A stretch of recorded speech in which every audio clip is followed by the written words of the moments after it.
Chicken வறுவல் பார்க்கலாம். சிக்கனை வந்து அலசிட்டு குக்கரில் போட்டிருக்கேன். இஞ்சி பூண்டு பேஸ்ட்டு போடுறோம். கூட உப்பு கம்மியாகவே போடுங்க, அப்புறம் போட்டுக்கலாம். மஞ்சத்தூளுங்க.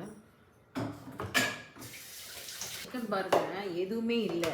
நீங்கள் உங்களுக்கு வந்து வெங்காயம் தக்காளி எதுவுமே போடாமல் செய்யக்கூடிய ஒரு வறுவலுங்க. செஞ்சு காட்டுறேன் பாருங்கள். அதை நீங்கள் தண்ணி எதுவுமே ஊற்றக்கூடாதுங்க. இஞ்சி பூண்டு பேஸ்ட் மட்டும்தான் போடணும். தண்ணி எதுவுமே ஊற்றக்கூடாது. எண்ணெய் மட்டும் கொஞ்சம் ஊற்றுங்க. பாருங்க, நாட்டு கொத்தமல்லி நல்லா வாசமாக இருக்கும். கொஞ்சம் கிள்ளி போடுங்க உள்ளார. இதை வந்து நீங்கள் அப்படியே ஒரு பெசரி விட்டுட்டு நீங்கள் தண்ணி ஊற்றாமல் அப்படியே தூக்கி குக்கரை வந்து அடுப்பில் வைக்கணும். ப்ரோட்டீனுங்க. இதெல்லாம் இப்போ சாப்பிட்டோம்னா ப்ரோட்டீன் ரிச்சு. நம்ம ஃபுட்டே சாப்பிட வேணாம். ஒரு தோசை 4 ஒரே ஒரு தோசை எடுத்துக்கிட்டு 4 பீஸ் சிக்கன் சாப்பிட்டிங்கன்னா ஓகே. விசில் வந்தோடனே உங்கள்கிட்ட காட்டுறதுங்க. இதுவே தண்ணி விடும் உங்களுக்கு. ஒரு மசால், சிக்கனுக்கு ஒரு மசால் வறுக்கிறோம். என்னென்னு பாருங்கள். கொத்தமல்லி, கொஞ்சம் ஜீரகம், இது சோம்பு, ஜீரகம், மிளகு பாருங்கள். மிளகாய் ஒரு 5-6 மிளகாய் போட்டிருக்கேன். ஒரு பிரிஞ்சி இலை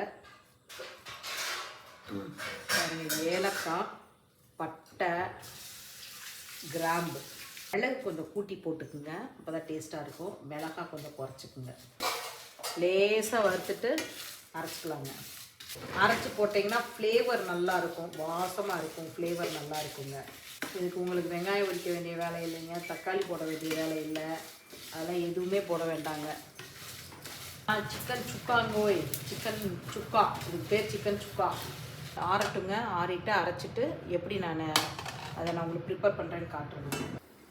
பாருங்கள், தண்ணி எவ்வளோ இருக்குதுன்னு பாருங்கள். நம்ம தண்ணியே ஊற்றலை, ஆனால் தண்ணி பார்த்திங்களா எவ்வளோ தண்ணி இருக்குதுன்னு.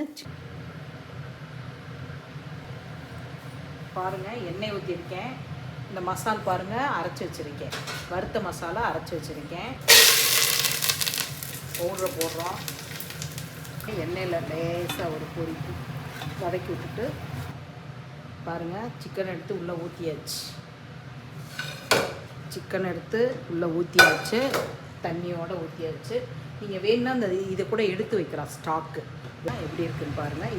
இது வந்து சுக்காவாக நல்லா சுண்டணுங்க. இது அப்படியே சுண்டணும். திறந்து வச்சே வைங்க, மூடி வச்சிடாதீங்க. பாருங்கள், நம்ம தண்ணியோடு ஊற்றணும். பாருங்கள், கறி எல்லாம் அந்த தண்ணி குடிச்சிட்டு அந்த மசாலில் வெந்துருச்சு. பாருங்கள், சுக்கா. அவ்வளோதான். நீங்கள் அப்படியே சாப்பாட்டில் பரட்டி சாப்பிட்லாம், தோசைக்கு தொட்டுக்கலாம், இட்லிக்கு தொட்டுக்கலாம். பாய்ங்க, சப்ஸ்கிரைப் பண்ணுங்க.